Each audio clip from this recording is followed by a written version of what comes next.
What do you say? What can you say? Silence is golden. Hello and welcome to THFC Till I Die, the home of Tottenham past, present, and more of its exciting future than the Irish national team. I tell you that for sure. Um, yeah, what can you say? What a joke, honest to God. And That's been polite. That's been very polite, That's Dermot. been very polite. Now, as you can see at the bottom of under our names, we've got a frustrated Irish fan, and I want Kenny out. Now, Philip will back me up on this. I've wanted Kenny out since the day he took the job. I think you So wanted him up before he took the job, then. I did, yeah. I wasn't happy. To be fair. I, enough's enough now. He should have went after. He should have went after the World Cup qualifying group. He should have went then. But some bright spark in the FAI decided. I tell you what, we're playing quite shit at the moment. Let's keep it going, and we'll keep him in charge for the European qualifiers. See how well he does. Well, played 2, lost 2, conceded 3, and scored 1. The Garden Gnome did a better job in the first 2 games than that idiot has. But anyway, good afternoon, welcome. And Philip, good afternoon, welcome to you, sir. How are you? Yeah, listen, I watched Friday's match there with a growing sense of anger as I was watching it because I just felt this team either isn't listening to the manager or the manager's not telling him what way to do it. But Greece stitched us up like a kipper. They really did. They knew exactly what was coming, and they played accordingly and looked a decent enough side. But then again, anybody would look decent the way that Irish team played on Friday night. It was pathetic. It really was. And don't forget, Greece are former European champions. Yeah, but way back about 20 years ago, it's not the same team, you know. But look, it's I don't know what to say. I mean, we were supposed to be going Monday, and for reasons, family reasons, I can't go because of you as well, Philip. Yeah, I understand. I'm sorry for the people that have to go and watch that on Monday. Yeah, they should be paid to go and watch it. If I'm paying to go and see it, they should be paid to go and see it. You know, here's all your money back for your tickets. We'll give you a free admission and a free Kenny out flag. Now, I'm going to start with a bit of breaking news on this, Philip. Now, the FAI chiefs to meet discuss over Stephen Kenny's future this weekend. So this is sort of the article sort of brought down into this here. Kenny's Ireland career hangs in the balance following what was a disastrous defeat in Greece. FAI chiefs are set to meet this weekend to deliberate over the future of Ireland manager Stephen Kenny, having slipped to yet another unaspiring away defeat at the hands of Greece, leaving Kenny with a competitive record of 23 wins. 23 games. 4 wins in 23 competitive games. Ireland's hope of automatic qualification to Euro 2024 a bit all but over, just 2 games into the campaign. Yeah. Go on. Do you know something, Dermot? Do you know, if you break down those 4 wins that he's got, right, they are against the footballing might of Scotland, which is probably the best of them, right? Luxembourg, Azerbaijan, and Armenia. I rest my case. And Armenia took the lead in that game, before I remember. Yeah, I rest my case. I mean, good God.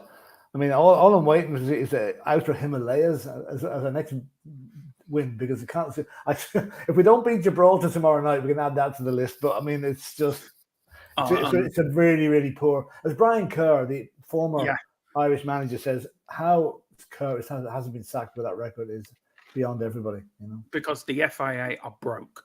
Well, they're probably looking under the couch at the minute, thinking to find a couple of euros that they can offer a new boy as a manager. Thanks to John Delaney, our football association is like church mice. They haven't got a beam between them. No. And look, who was the manager before Jack Charlton? What was oh God! What was it? No, it was what's this called? He's used to play for Ireland as well. Yeah, he did. It'll come to me. Yeah, it'll come to me. I'll dig that out. But look, you look at Jack Charlton's side, Mick McCarthy's side, right? Yeah. I watched what Liam Brady had to say the other night on RT, and I watched it again this morning. He was talking about Steve Staunton, Mick McCarthy, Jack Charlton. You know, players like even Trapattoni, even Martin O'Neill had better players than what Stephen Kenny has. But even if you got we've had some bad Irish sides that have qualified for tournaments, Philip. You know, I do. We've never had the abundance of players like England or Scotland or any of the other European giants. But we've always had a side that's been committed and have been always proud to put on the Irish shirt and give their all. These lot don't want to give their all to no one. Now, who do you blame? Do you blame the manager or do you blame the players? It's a bit of both. It was Owen Hand was the manager before Jack. I knew it was Owen Hand, and Johnny Giles before that. Listen, I've just did a breakdown. No, I didn't do a complete breakdown, but look, we've got a squad of 25 players for Greece there on Friday night, right? In that particular squad, right, we have one defender who's playing in the Premiership. I'm not even counting the goalkeeper now because he was relegated, right? We have one that's Nathan Collins, by the way, Wolves. We have one midfielder, and he was only promoted there a couple of weeks ago, Josh Cullen of Burnley. Up front, we have 2 forwards, 3 if you include Troy Parrott, and only one is playing regularly, Evan Ferguson. We've got players that and this is no offence to the teams they play for, but we have players playing for Peterborough, Wigan, Middlesbrough, Cardiff, Bristol City. Hardly hotbeds of international football. And that's what we have to rely on now. Whereas in the old days, we were getting players from Liverpool, Spurs, Man United. What's happened? I know. Are they all declaring for England? Yeah, that is the problem. You had Declan Rice and you had Jack Grealish, both declared for England. Yeah. You can see now they made the right decision. You can't. Okay, we might call them traitors and Judas and whatever. They made, for their own career prospects, they made the right decision. And they know England will qualify for these major tournaments, where we haven't qualified for a major tournament since 2020. 2020, that's right. Yeah. Yeah. And in fact, look, if you look at the fact, even Harry Kane has been touted to play for Ireland due to his Mayo connections. Yeah. So we're closer to home. We can see he made the right decision as well. Oh Lord, I don't know. I read it though. Should we go through the chat? Anyway? Yeah, let's see who's slagging us off in the chat. Well, Ellie is first. I expected that. Yeah, same here. Yeah. You lost, we won. I did warn you. You never beat the Greeks. Greece, we won. So stick that up your pipe and smoke it, lads. Oh, point of order there now. Hang on now. She's claiming she's Greek. I thought she was from Cyprus, which are 2 separate international teams. So, it's like us saying we support Northern Ireland, and she's also English as well. So yeah, so they are now. They are. Just had to point that out, Yeah, put that up your pipe and smoke it now. Yeah. Right, we've got Calm Simpson. He says, do you think Mr. Kenny would like the job cleaning the cock off, for fuck's sake? Carl, you've done it again. Every fucking time. I should warn you, but now I'm not going. It's better fun watching you doing it. I get caught every fucking time. Jesus. Oh, lovely. Anyway, because he's no good at managing, you can say that right again. You need to get rid of him fast and bring in a younger, more progressive manager. Well, that's true. Look, we are going to get back to that in a minute, Carl. So we'll get back to it. We've got Paul being counter Coys. Good afternoon. Good afternoon. He also says Scotland beating Norway was beautiful, though. So I believe. I didn't see it, but I believe they scored 2 goals right at the end. Yeah. No, fair play to Scotland. You have to say. Yeah. Khan says what you need, guys, is a San Marino friendly. We'll probably bloody lose to them. Well, we have a Gibraltar competitive, which is pretty much the same thing. We'll probably blow it as well. Gibraltar have never ever won a competitive match till now. I'd very quickly on that, Philip, and I know on this Carl's point, but how many do you have to win? Do we have to win by a Monday for Kenny to keep his job? 48-0. Fair enough. I'm glad you lot are coming around to my way of thinking. It's taken a long time, but you're finally. Well, we were just giving him a chance. You weren't. We were. Now we've had enough. So Yeah, I could see Dave at one point right a game when I was shouting Kenny out, and Dave said to me, "Give him a chance, Dermo. Give him a chance." The youngsters there, affect that, get him out. DJ Samuel, afternoon. We've got Joseph Monaghan. Come on, you boys in green. I think I'm going to support the lady Irish team now. They're in the World Cup. And Carl Simpson, yes, get in, Dermo. I love you. Oh, you're very kind. Do you know something? Do you know what they should do? Vera Pauw, who manages the Irish women's team, should take over the men's team. Yeah, it's true. Right, Philip. Well, look, you were talking about this is his competitive thing now. Game. Yeah. Now, I did where is it now? I did his overall. Where is it now? I forget now. I've done it anyway. I did his overall thing, but it's near enough. I mean, he is right. Played 23, won 4, lost 12, drawn 7. Yeah. Now, if you're in the Premier League or the Championship or League One, you'd be sacked by the end of August with that work. You'd have been sacked. You'd have been sacked twice. Yeah.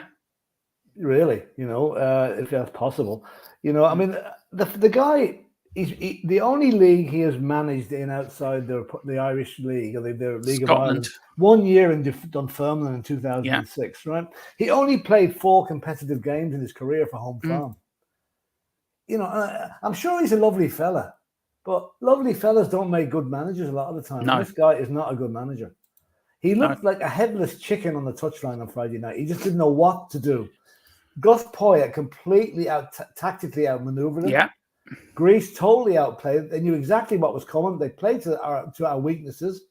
And only for Gavin Bazuma, we would have been 3-0 down after 10 minutes in that match. Yeah. And that penalty should never have been a penalty, by the way. Well, it was handball technically, but they're always going to be given. They are. I thought our goal was I thought it was going to be ruled out, but he was onside. But those penalties, when you see a referee going to the monitor, he's always going to give it. Always going to give it. I know it's shocking. I mean, look, Stephen Kenny for me has been the worst Irish manager in history. And do you know what I mean? You look at what he's done. We had a disastrous World Cup qualifying group. Where we've started off with a disastrous European Championship qualifying group campaign. And you look at the playoffs, his first 2 games in charge. The first game in charge should have told you everything about Stephen Kenny. Yeah. Because that's a playoff game we should have won. Yeah. Yeah. I know. We didn't. Again, I'm not I'm saying, he's the manager, the buck stops with him, or the coach, whatever you want to call him. But we have gone back. If you look back to the 80s, Dermot, the likes of Steve Staunton, not that he was a great player, Ray Houghton, Packy Bonner, with all those players playing for decent teams, and now we're down to getting players that are in 2nd and 3rd division teams, and you're asking them to step up a level, but some of them are not able to do. Like, for God's sake, James McLean, still playing for Wigan at 35 years of age, whatever he is, still getting on the Irish team. There's something wrong. We're not just bringing the players through. Carl, who do you want to bring in? Well, look, we'll bring up the list now. We'll do the list. I've actually got a couple more names for that list that I've come across there a minute ago. Yeah, well, there's the odds at the moment. Neil Lennon, Roy Keane, Damien Duff, Mick McCarthy. If I was going to go to anyone, I would probably have a Roy Keane, Mick McCarthy managing duo. Yeah. Yeah, I tell you, you get players ringing in. Sorry, I'm sick. I can't play. I've got a sore toe. I don't think you got the Roy Keane, Mick McCarthy managing duo. No, I don't. I know what you mean. That's what I mean. They can always referee the fights, Yeah. Yeah, that's one dynamic duo that's not going to. It's like putting Ian Paisley and the Pope in the same room. Do you know what? That's over 22 years ago that happened. Saipan, right? 2002, wasn't it? Yeah, 20 years ago. Years later, do you blame him for what he said? He was right in what he said, to be fair to him. He was right in what he said, but when he said it was probably not the right time. No. But then again, Roy Keane doesn't hold back. Roy Keane speaks his mind, and we all love him for it. But I'd say now, if himself and Mick McCarthy on the same team, they want to be on separate planes going out to the away matches. That's all I can say. Well, look, for years I said he let down the Irish team in 2002, and I still sort of stick by that. He did let his country down, but he did. The point he was saying was right, but he could have said it after the World Cup. Yeah. He could have said it after. I think that would have been festering the whole time. He'd never have lasted that long. No, but we would have beaten Spain in that World Cup game. If he was playing now, I do. But anyway, we had a decent team. We had a decent team now. Neil Lennon at 23-10, Roy Keane at 11-2, Damien Duff 8-1, and Mick McCarthy at 20-1. Who else have you got there? I've got Chris Hughton at 6-1. Managing Ghana at the moment. Yes, yeah, he's been. But those managing those African teams can be very volatile. Yeah, and also this is a surprise one. Lee Carsley, who was managing the under-21s. Yeah, but he played for us though. He did play for Ireland as well. So yeah, he did. So he's in the hat as well. So there's anyone of 6 or 7 there. Well, no, leave out Mick McCarthy. He won't be coming. No, I don't but think. look, Damien Duff now. Damien Duff as a Shelburne manager. He might be one for the future. I just don't think it's at this particular time. If I could pick anyone, I would love to see Roy Keane doing it, but I can't see him doing it. You'll have to go for Neil Lennon. He is managing at Greece at the moment, but you know, would a Northern Ireland? Well, Martin O'Neill's Northern Ireland, so it's been done before. So no, I wouldn't mind that too much. No, I wouldn't mind that. I mean, there might be objections if a Southern manager went up north, but we're more magnanimous than that. You know, we'll take anybody who can get us to win a few matches. Get as anyone to qualify. So anyway, so I'm going for Roy Keane. You're going for Neil Lennon, but look, who knows? The FA. It all depends that the FAI can afford them, because we are broke as a football association. We're on our knees broke. Thanks to John Delaney. Yeah. We'll go through some of these chats as well. We've got DJ Samuel saying Greece fans were using green lasers. Yeah, they were actually. Yes, that's and I hope they'll be punished for that. That's a terrible thing. I mean, it's blinding the goalkeepers with them. Carl says, what was more worrying was Ferguson, who is quality now, he is quality to be fair, was getting into space and no one got it to him. He was so frustrated. And our midfield was so non-existent. Yeah. It was unreal.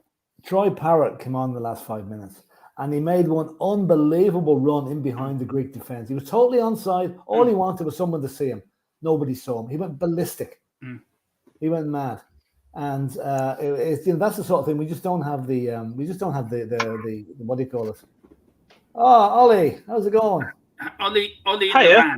Ollie's in the house. How you? I got a text. I just seen your message there, so thought I'd come on. I'm on my way home from work. I just pulled over, but I thought I'd come on and say hello. Oh, good man. Good man. What do you think of the Irish team at the moment, Ollie? It's a brilliant team, isn't it? Where do I start? Oh, I'm really disappointed on Friday. You know, I was they had 10 days out in Turkey to prepare for that game, and that's what we got. I want to know what did they do in Turkey? Did they play cards, play golf?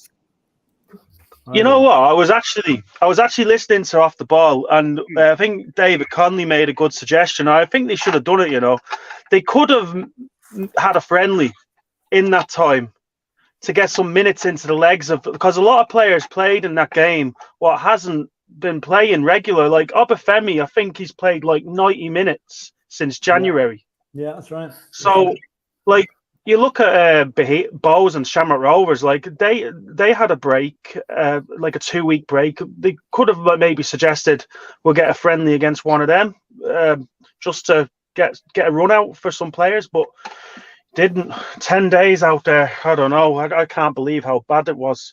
And what we're gonna do now? We got the two. Is this the third qualifying campaign in a row where we've lost the first 2 games? Yeah. The thing is, we're not going to come back again this one because France and Holland. We're still in. We still can qualify through the playoffs, but we need Holland to really mess up. We need to beat Holland home and away. Yeah. I hope somebody else does as well. You know. Yeah. Holland are poor, aren't they? They're very poor. Greece have 6 points out of 6. You know, that's something wrong there. You know. I mean, Ollie, look, it can't be the national team for me comes off your normal league. You know, the League of Ireland, right? And the FAI have really badly treated the League of Ireland. You know, they've managed it really poorly. I saw your comments in the chat this morning with you and Paddy Harnett talking about it. And what needs to change, do you think, in football in Ireland or soccer in Ireland for us to have a really decent international side? What has to change?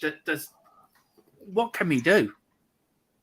Well, obviously, like, I'm not an expert when it comes to grassroots and what to do at the very bottom, like from 6-year-olds upwards. But like if you look at Ireland compared to Belgium, Holland, Austria, all these teams, like you have to ask the question, why do we not have a league similar to them when we have more?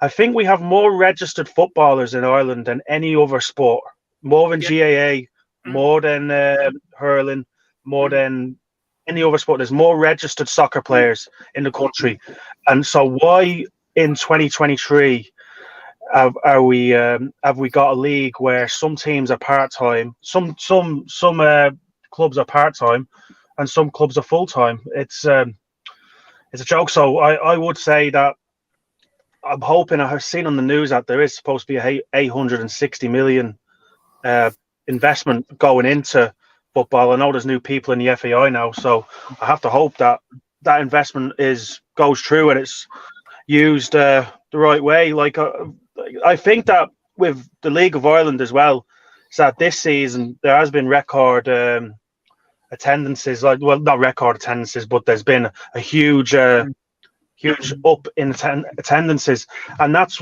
with grounds being an absolute shite. So I've always said that if you had 10 Tala stadiums around the country, you would have better attendances, which means to possibly having maybe 10 to 12 full-time teams, better players coming into the leagues from maybe other leagues, because they know they're going to get a full-time wage and make a good living out of it, and younger players going through the DDSL and other schoolboy leagues in the country have something good to aim for. That, you know what, I want to be a professional footballer in Ireland if I can, and I can make a living out of it and play in front of 10,000 people a week, and that'll lead to a better international team.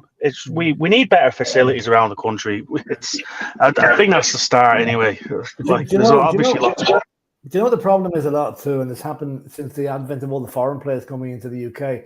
Look at all the players from Ireland that ended up with Premiership and First Division teams 20, 30 years ago. That's dried up now.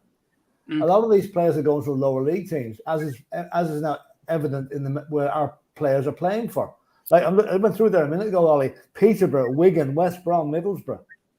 You know, one player from the defence playing in the Premiership, one player in the midfield playing in the Premiership, and one striker playing regularly in the Premiership. That's three players out of the whole team who are playing at the top level.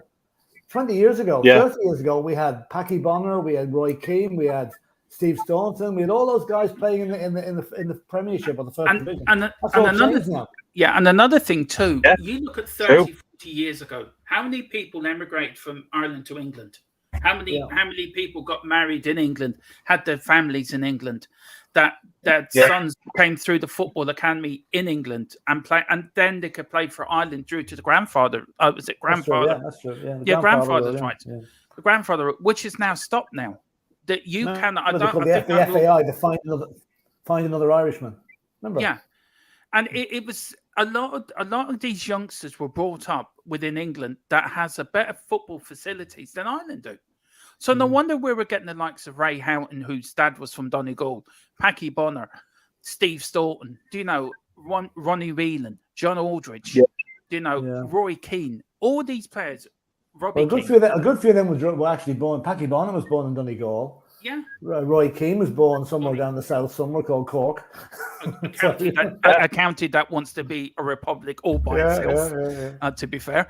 But do you think also that Ollie is right? The facilities and it's shocking. They're shocking. So does government have to get more involved in this, guys? Well, I mean, you've got, as Ollie rightly says, you've got Tala, right? I mean, I've been in a few of the stadiums. I was up in Donegal yesterday, and I happened to see Finn Harp's ground.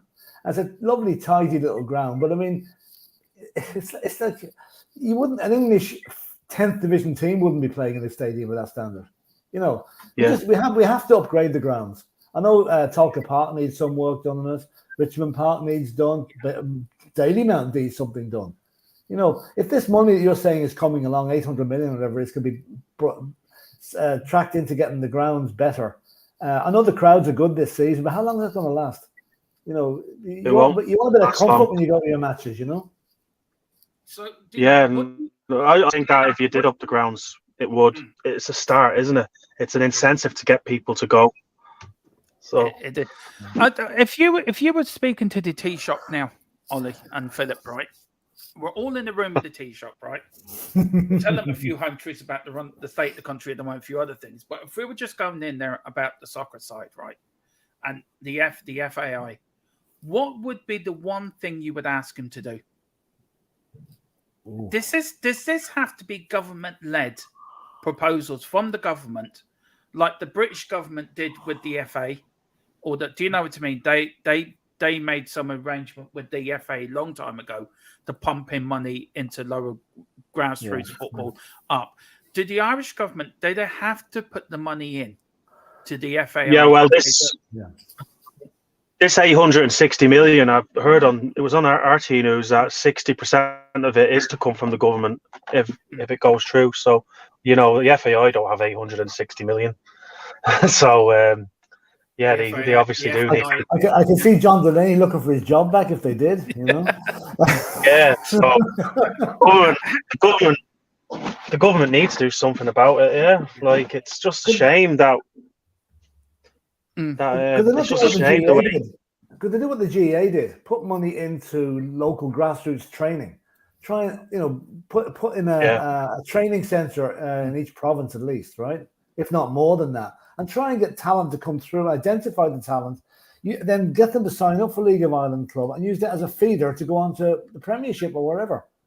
Again, at the moment, I don't know the makeup of a lot of the League of Ireland teams, but I think there's a lot of players, foreign English players, coming into maybe at the end of their careers or whatever, are coming in and getting spaces in League of Ireland teams. Whereas that should be for young lads from Ireland should be getting those particular spots.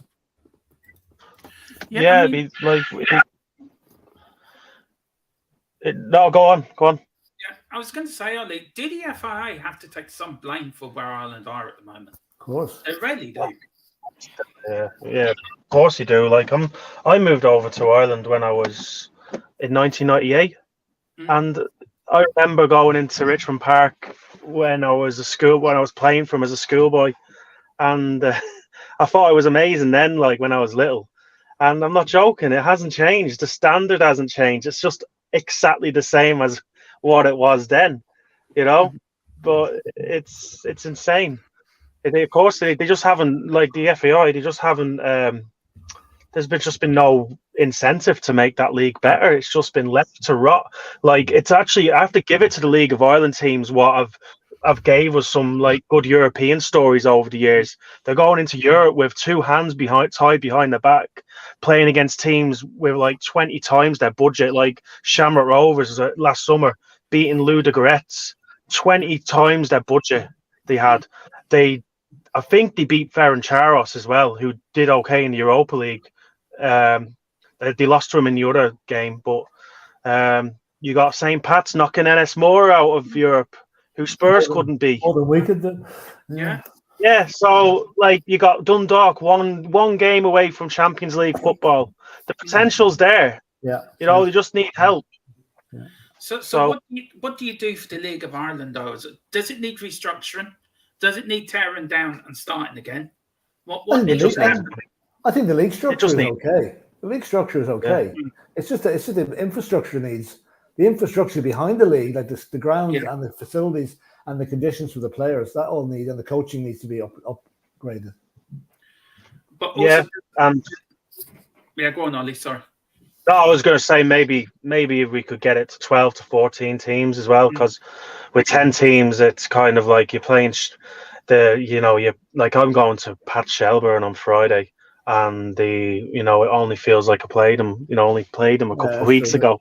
Yeah. I was at the game, so they come around thick and fast. So it would be good if you could get like 14 or even 16, full-time teams competing with all around the country as well. Like Kerry FC, so that every town kind of has some team to kind of go for.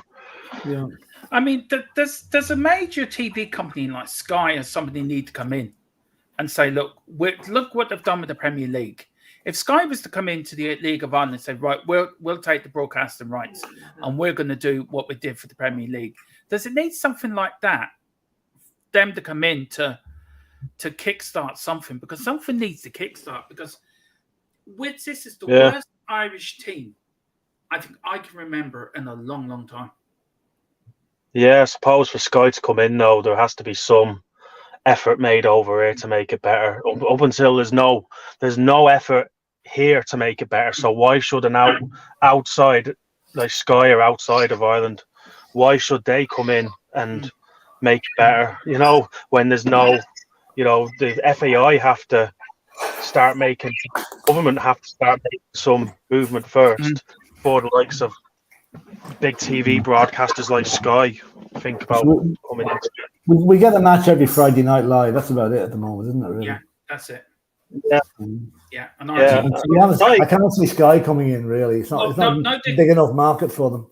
Yeah, no disrespect to RTE, but it needs somebody bigger and better to come in to pump some more money in, because really and truly, you can't expect the government to keep pumping in money into a sport where the FAI should be doing their own sponsorships, they're making money themselves. You can't expect a government that has to have money to build more houses for the homeless. Yeah, better infrastructure.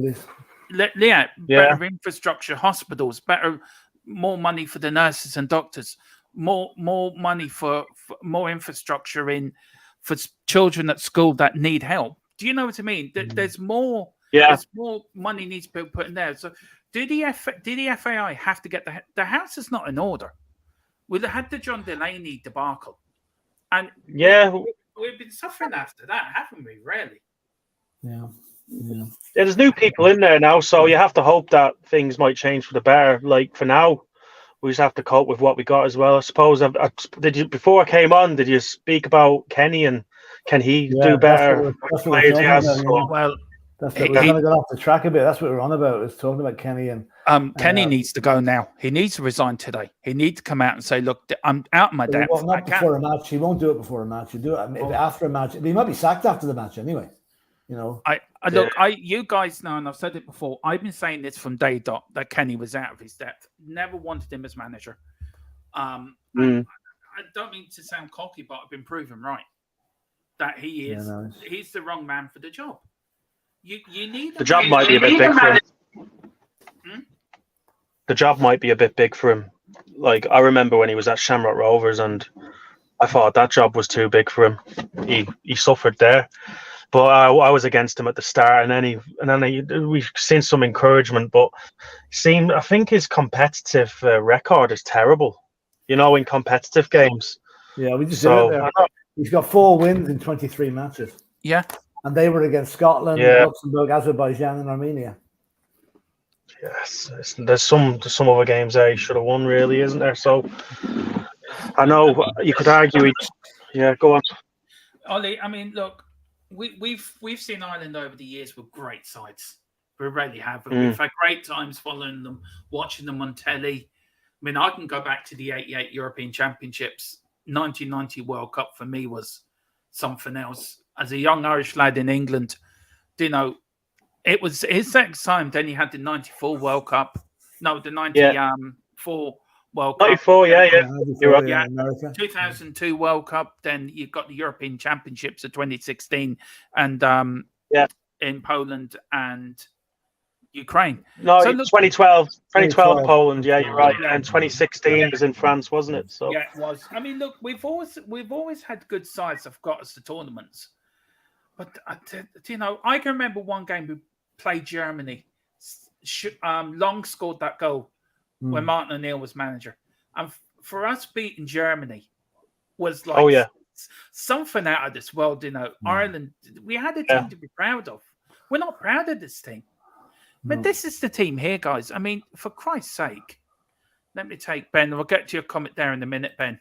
But for Christ's sake, it's. I mean, here we've got. Here, do you want to know what? There are just a bit of positives. Yeah. We've got a potential world-class keeper and a potential world-class striker there.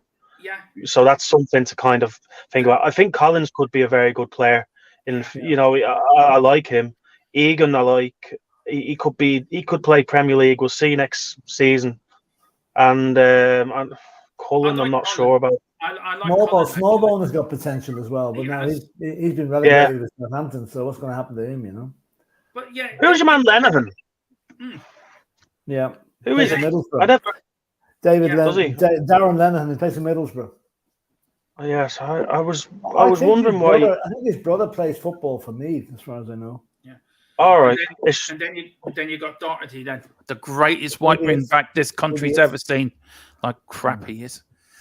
Has he signed for anyone, or has he left that club? Is he left? 2 substitute appearances since January. That's all he's had. Says it all. Really. Yeah. Cullen had a really good season for Burnley, but it's he's made, he didn't look, he wasn't great on Friday, and he's the one who made the mistake against France as well. So be interesting to see how he does in the Premier League next season. I do think he's a player there, but it's what level is he at really? We'll see. You could argue maybe Kenny should have probably put maybe a more defensive-minded player where O'Dowda is, because O'Dowda isn't really a wing-back. They were saying on off the ball, he's more of a winger when he plays for his club. I think he plays for Bristol. Does he? Or am I? Yeah, Bristol City, yeah. So... No, sorry, Cardiff. Yeah. Cardiff. Sorry. Yeah. I mean, Bang Bang makes a good point.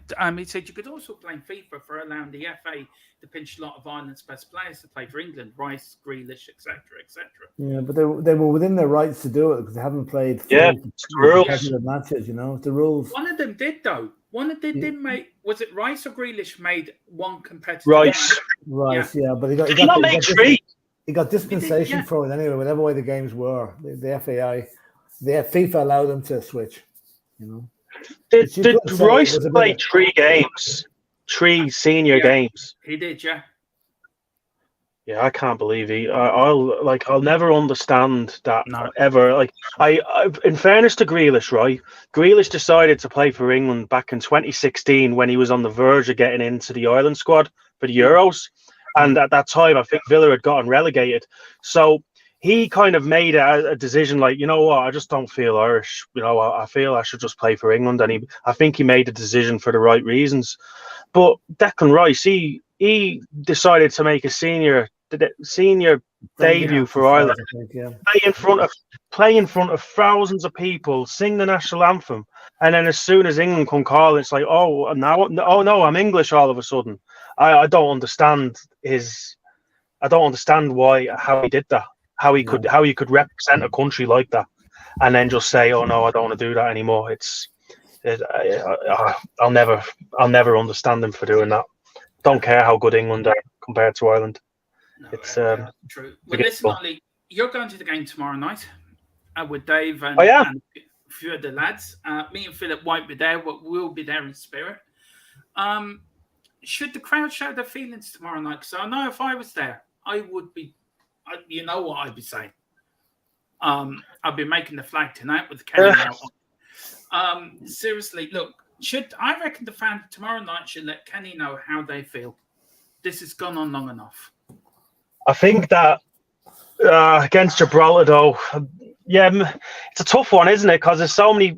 I wouldn't be sad if Kenny left, but at the same time, I just think that it's so much bigger than Kenny. If Kenny left, who do we get in? Who wants the job? Who can we get in to change it? Well, there is the list there. There's the list there, or the top 4 in the market. So you got Neil Lennon, Roy Keane, Damien Duff, and Mick McCarthy. And plus Lee Carsley. Shooting is supposed to be in there as well. Yeah. Yeah, would Lee Carsley leave the England under-21s for the Ireland job? That's a good question. There was actually talking about that on the radio. Would he? Well, never know. He's got a great CV. Lee Carsley was talking about what he did. He's been at City. He's won stuff at City, in their underage level. You know how well things are going there. He's done. He's really a respected coach. I think he could go on to do good things. We'd be really lucky to get him now. Roy Keane, I wouldn't be against, but he won't not with that squad of players. Not with that squad of players. Fair play to Duff for going to Shelbourne and good. Showing that he's willing to coach at that level. One for the future. It's not an easy job. Yeah, it's not an easy job he's in. So. Look, we've only got 9 likes. Come on, hit that like button, hit that subscription button. Come on, there's 17 or 18 of you watching.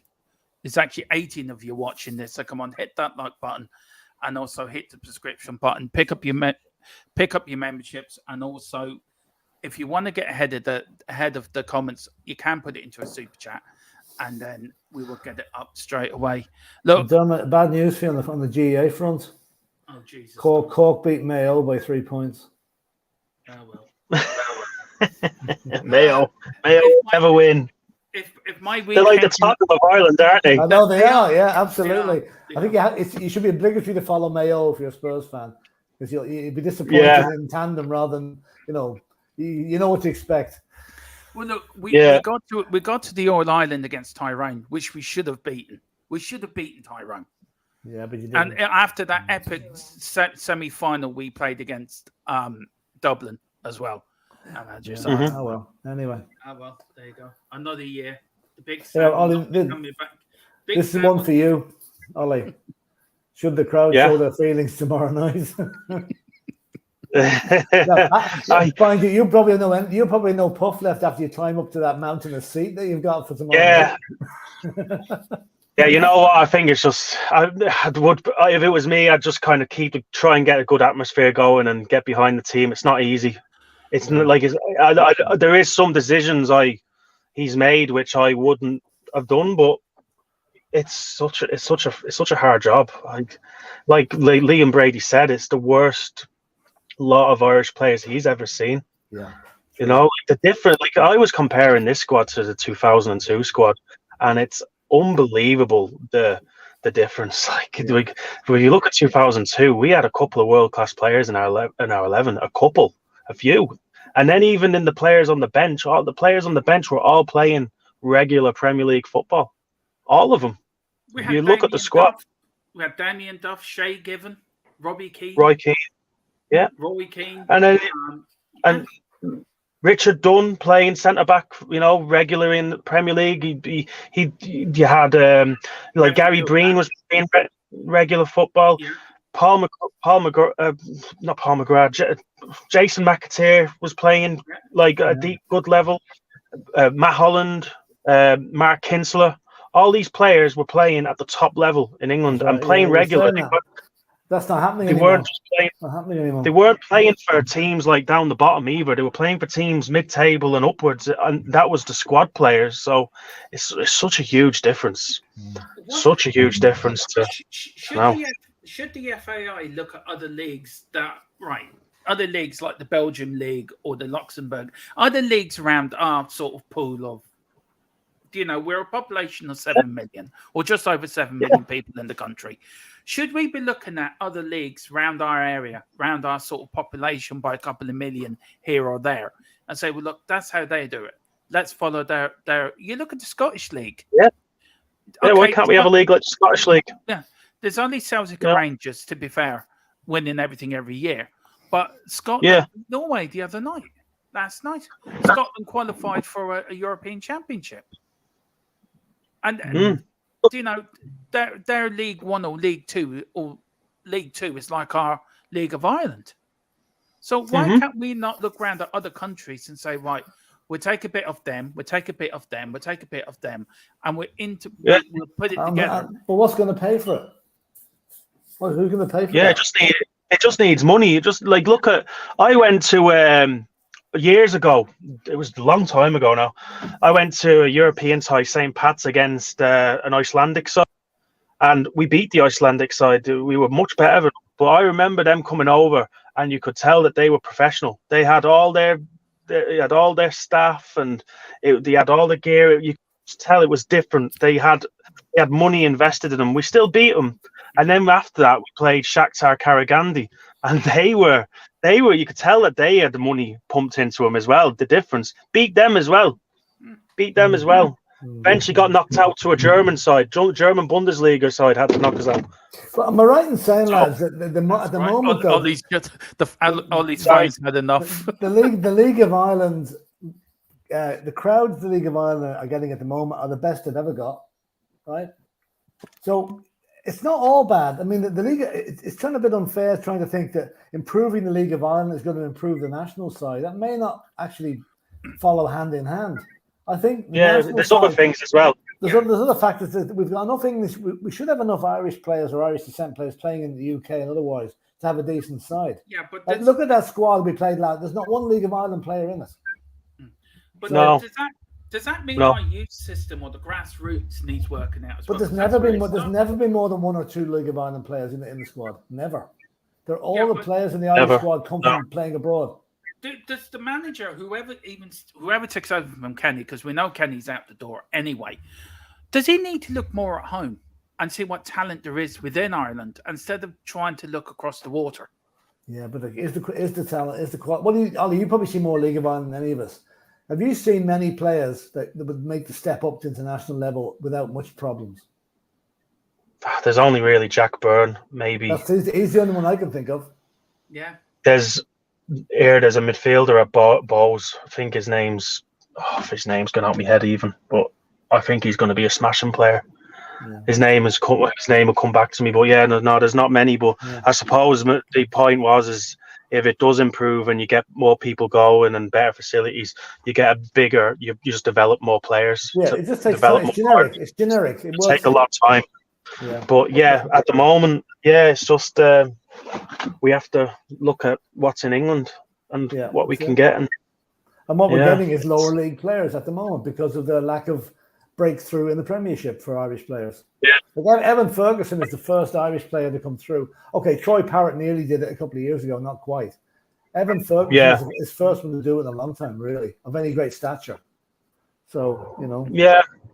I have a feeling Collins is going to be a top player. I can't believe he got dropped. I can't believe he got dropped from Wolves for that Dawson fella. I actually can't believe that. Like, I think he's going to be a very good defender. I'd take him at Tottenham. I really would. Yeah. I would take him at Spurs.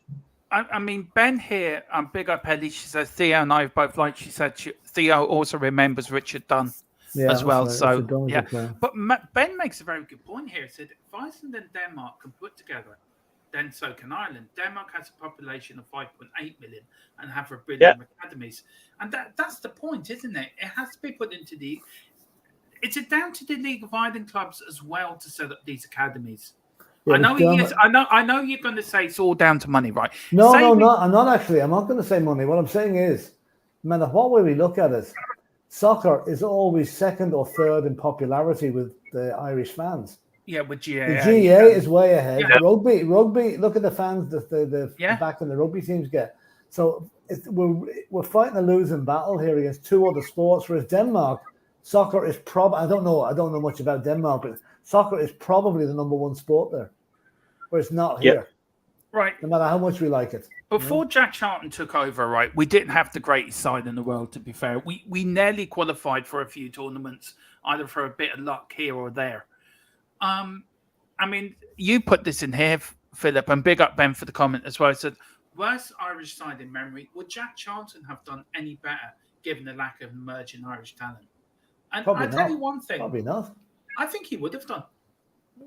Well, unless he could have got something out of the players. Like if you took Jack Charlton managing that team on Friday night, okay, he might have put a bit more tactical nous into them. But like quality-wise, you need to have them a hell of a long time to improve their quality. But the problem is Jack Charlton had some very good players, though. Jack Charlton had good players. Didn't Jack Charlton have players like playing for Liverpool, and Liverpool was in their pop? Like Ray. Was Ronnie Whelan played for Liverpool? Did he? Yeah. John Aldridge. Players like one thing about their players, they would run through a brick wall for their manager. Yeah. None of these players today would run through a brick wall for Stephen Kenny. They wouldn't run through a paper bag for him. No. No. It's also the manager. It's also.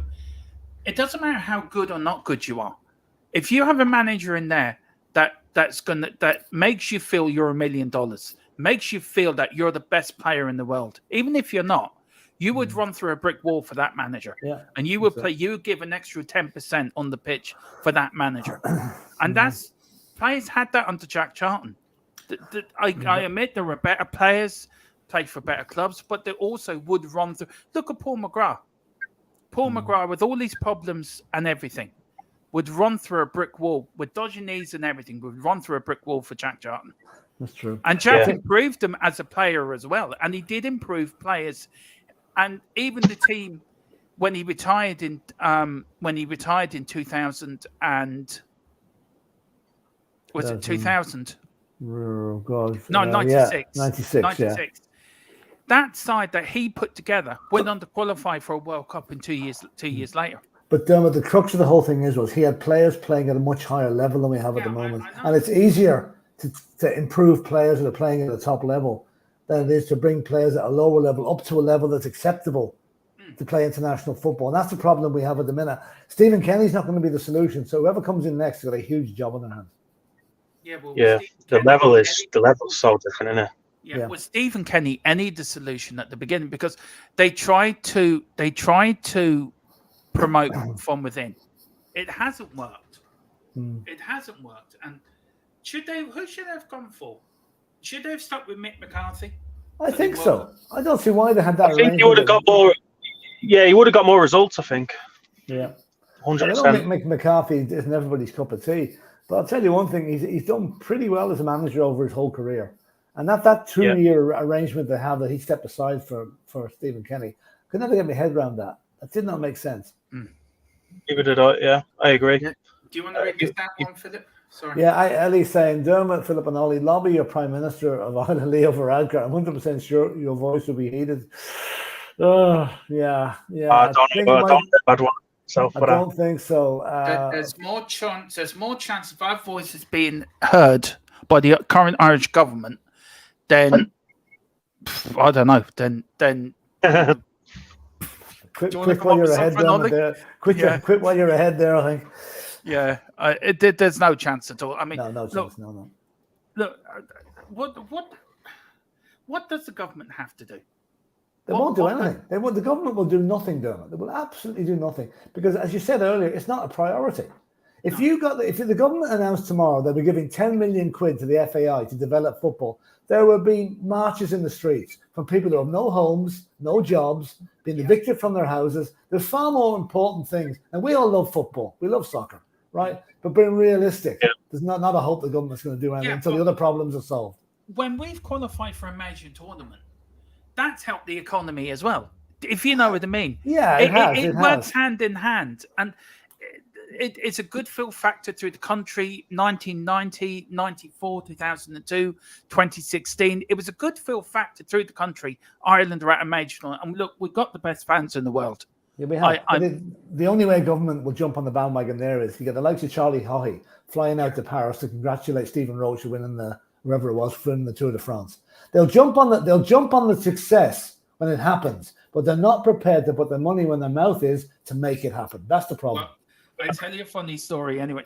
Ireland had just lost to Italy in the World Cup, and Charlie Haughey flew out to watch the match. So he went into the dressing room after the match, and there was Tony Cascarino and Mick McCarthy next to each other. And Tony Cascarino said, "Who's that?" to Mick McCarthy. Mick said, "That's the Taoiseach." He said something.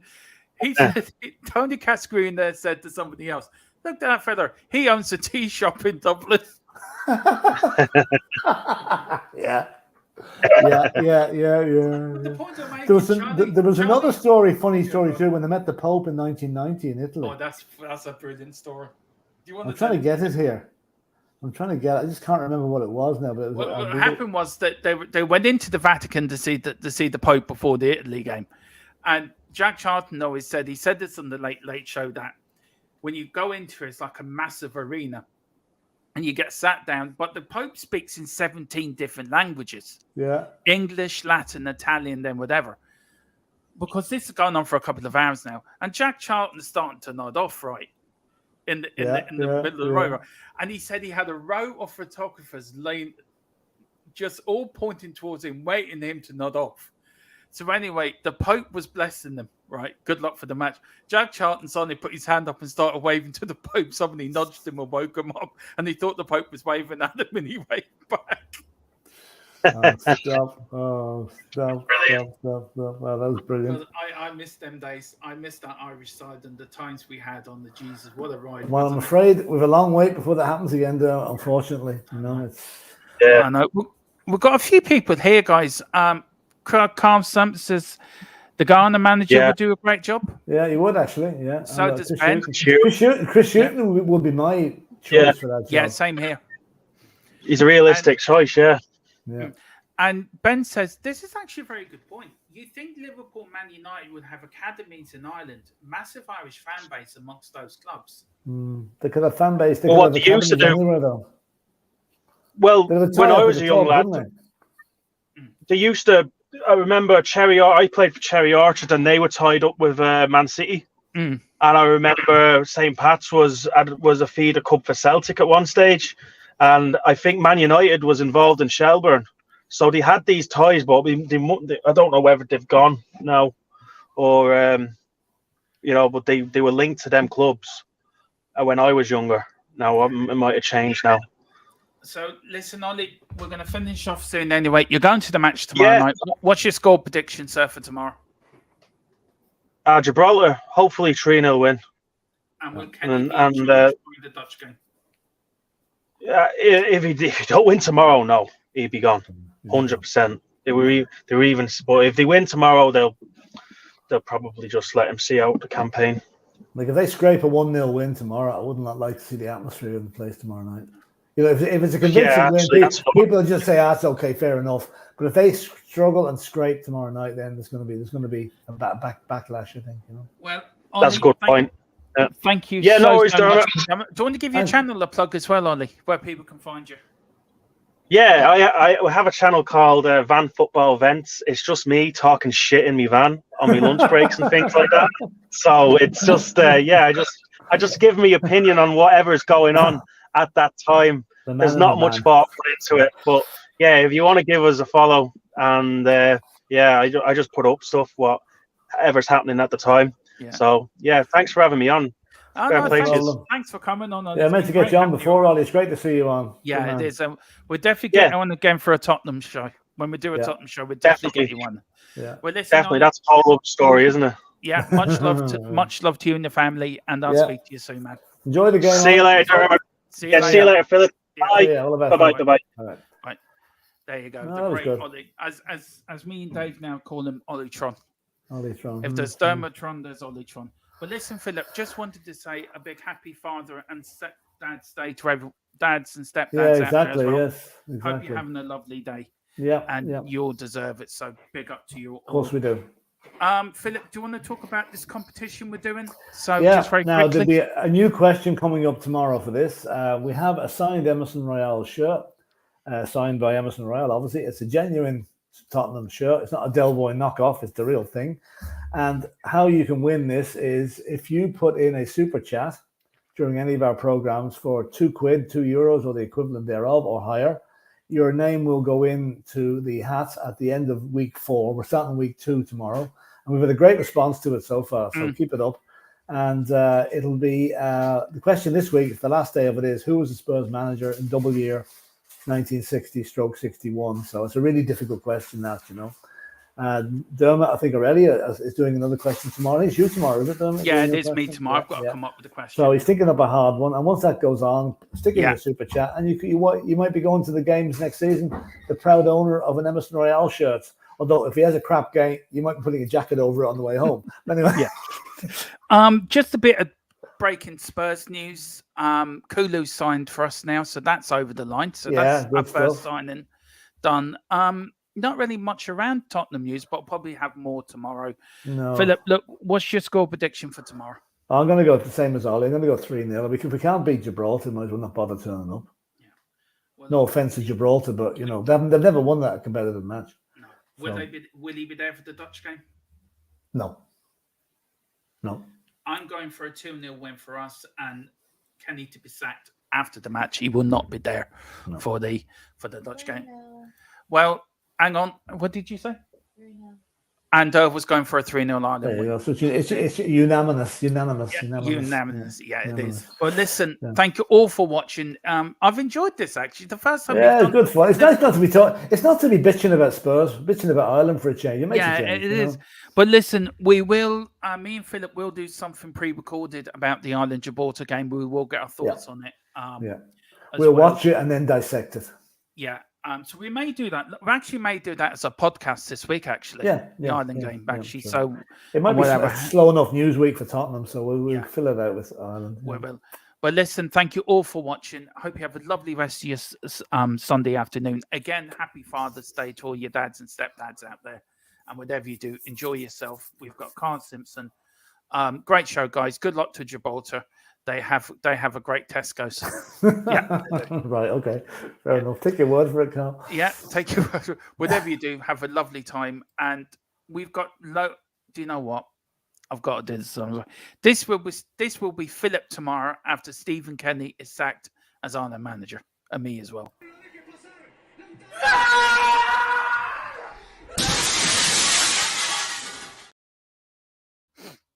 Never fail that one. On that bombshell, see you tomorrow. Come on, you Spurs.